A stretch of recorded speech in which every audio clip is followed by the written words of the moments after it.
Douglas Murray is Associate Editor of The Spectator, best-selling author, most recently The Madness of Crowds, Gender, Race and Identity. Which is it, an appeal for humanity or virtue signalling? Douglas, good morning.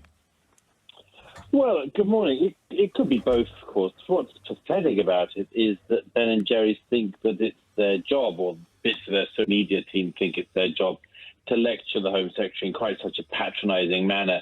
They say things like, we'd like to remind you that we're all human beings, as if Priti Patel doesn't know that. They say, for the people at the back. And the people at the back that Ben and Jerry's social media team are talking about might be people we used to call customers. And so I say there's something strange going on, not just because, it's strange for ice cream companies to try to lecture anyone, let alone the Home Secretary, about immigration, but because of what's really happening. And what's happening is that a company like Ben and Jerry's does this sort of thing, not just to virtue signal, but also to cover over some of its own behaviour. You just referred to the tax dodging of its parent company.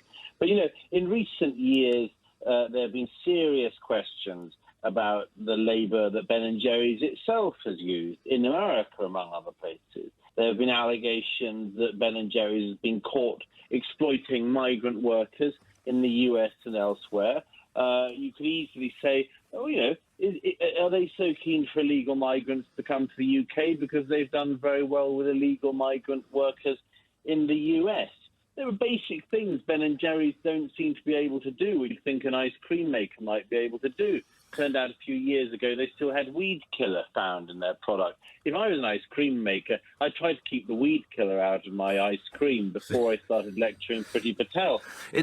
What this is really is just them covering over very bad and serious accusations about their own behaviour and hoping everyone will sort of pass it by saying, oh, look, Ben & Jerry's are defending the illegal migrants trying to cross the channel. Douglas, let me put this to you. Writing in one newspaper today, The Times, David Aronovich says that this is political hysteria and sabre-rattling, and polling shows only 9% of the population rate immigration as a major issue. Douglas Murray.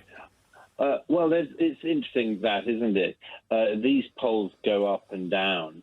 But one of the interesting things about the polls about immigration, which I've studied for a long time, is that the British public are generous about people who they believe are actually fleeing oppression.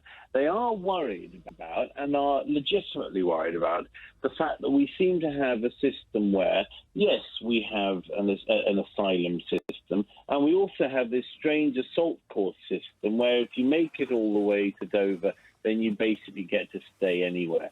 And they are worried about that. The British public's concerns about migration have gone down significantly since the Brexit vote, and there's a reason for that, which is that the Brexit vote persuaded many people that actually this country was grappling with this issue, and that the laws to grapple with it and the ability to grapple with it was back in the hands of the British government.